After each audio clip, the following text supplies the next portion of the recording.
This chapter is about safety, about your safety, and not the safety of your students. You know, if I would have to tell you now that you have to tell your students about safety precautions, yeah, very good. No, no, no, no. Again, it's about you. It's about your safety. You know, as long as you show a few tricks, a few cracks on a party, on a barbecue, birthday party, whatever, it's no problem at all. But the same moment you get paid to teach, you will see very fast the turn of a friendly card. Okay? Imagine this. You have a student, and it may be your best friend. Okay? Doesn't matter at all. And now he hurts himself with the whip. Let's see the worst case that can happen. For example, here he hits his eye. Okay, so the next thing you will see is a letter from his lawyer. Because, as we say here, where money begins, friendship ends completely. And he won't do the favor to stand in front of the judge and then say, he told me, of course, everything. He told me about closed shoes, long sleeve, legal stuff. You have to prepare a little sheet.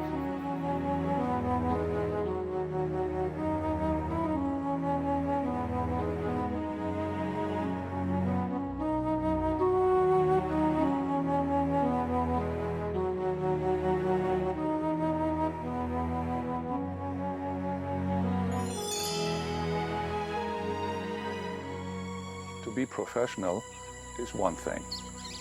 To look and act professional, that's a complete different story. Let me explain. You have a group of students, your friends, your buddies. Big trap here. The problem is, when you teach friends, they will see you most of the time as a friend and not as a teacher. And so it is nearly unavoidable that you will hear one day when you say, okay, no, don't do this, do that, or whatever. And then you will hear something like, yeah, it's okay, come on, it's okay, yeah, sure, hey. And that's the beginning of the end. Because if someone says something like that, like this, yeah, blah, blah, he doesn't see you as teacher, and he makes that more than clear in front of the others. So here is exactly one way for you, one way. Explain that student in front of the others in a nice and polite way, of course. Nothing more. You know, that way you tell that person exactly how things are going here, and the others will know that too then. Well, perhaps the student will say, okay, you know what, I leave, I go. Okay, perfect. But the rest who stays with you, you can be sure that these people want to learn, okay? So that was problem number one. And here is problem number two, even a bigger one. If you have a mixed group, and with mixed I mean students who are friends and students who are, let's call them strangers, okay? I mean students who are really just students. You don't have any personal relation to them. So I call them strangers here. When you do this, you have the...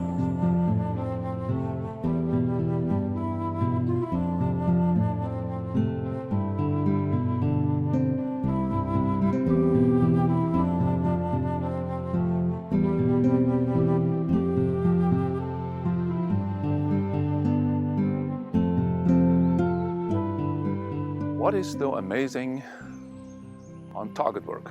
What I can tell you, it's the instant reaction. You crack the whip, you cut the target, and here it goes. This is the thing that really, well, it gives the people a feeling of instant success. They crack, palm, gone, perfect. Crack, cut, applause. Everyone is happy. just go into yourself, remember the first time you cracked, what a good feeling it was to crack and you cut the target. This is a very nice memory. And so choose a target that is big enough that your students can cut it on the first or at the second try. This will give them a very good feeling, a feeling of success. And this is very important because over the time, when you shorten the targets, they will miss often enough, okay? Therefore, in the beginning, take a big, big target. You know, it's very frustrating. Missed, missed, missed, missed. That's not good. And here, there's another chance for you to show clash and style. Use the same target your students use. Don't make the mistake to show off here by saying, you see, well, I am able to crack these targets. Very small stuff. Your target is this size, you know, because you're a beginner. Yes, your students may be beginners, but don't make idiots out of them because they will feel like idiots. When you come and say, oh, you know, I can crack this target here, that size, and you need the, you know what I mean, okay? So.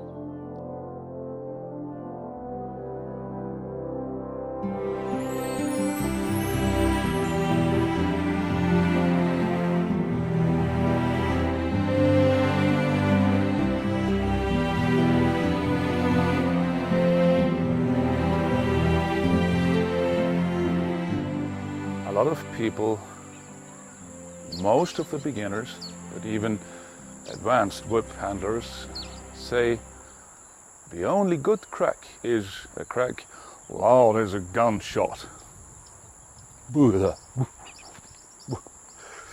Yeah. No, I disagree here completely.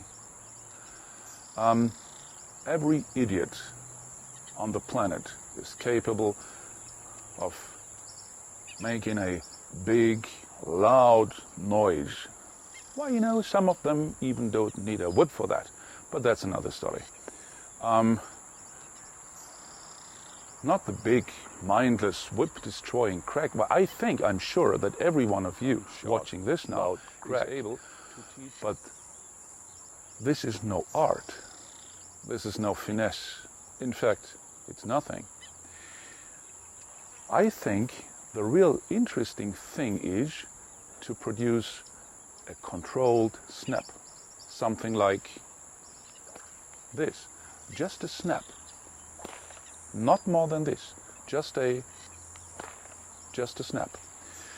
It needs much more technique and finesse, much more time to practice, to learn to crack a whip like this, than just to have that thing, you know. There is a big difference between cracking a whip and mastering a whip. These are total different things, okay? To crack a whip, but to master the whip, that's a higher level. Let me compare it with a sculpture. A very famous man once said, you know, so again, to master the whip, it needs finesse, practicing, feeling, passion, heart. It's like music. You know, to do that.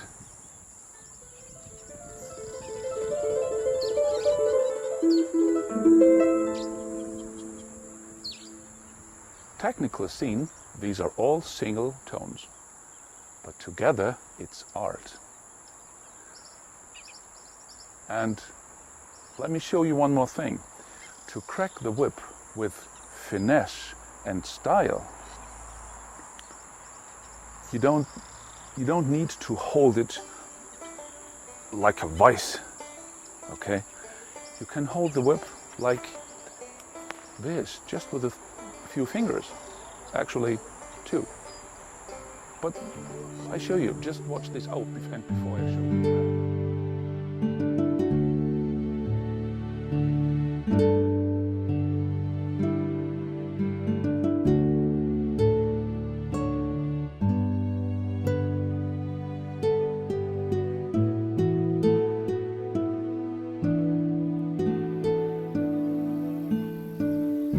There are several ways to crack your whip. But did you ever ask yourself where the crack exactly starts? Does the crack start at the elbow? Does it start over here in your head? Does it start with the wrist? No, no, no. Actually, the crack starts down there, at your foot. Means this. You bring the whip up, everything is static, you don't move anything, but then, when you're right-handed, your right foot is a little bit back. When you're left-handed, your left foot is a little bit back.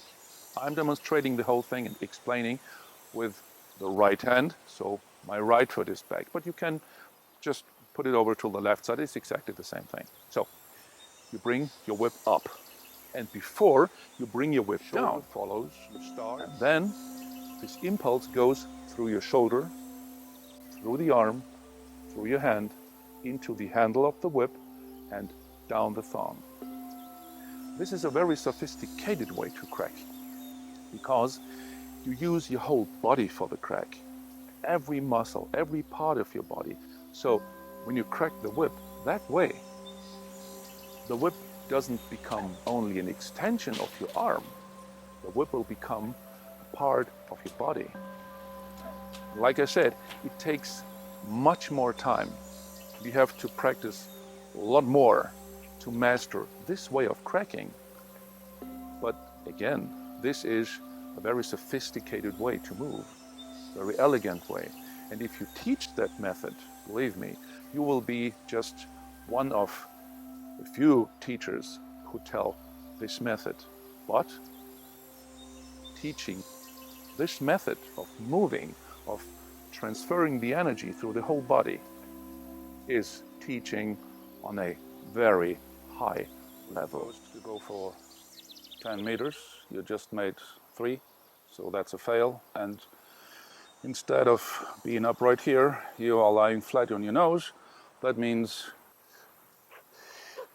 total fail, completely failed. Yeah. Oh, believe me, the kids will love you if you behave like that.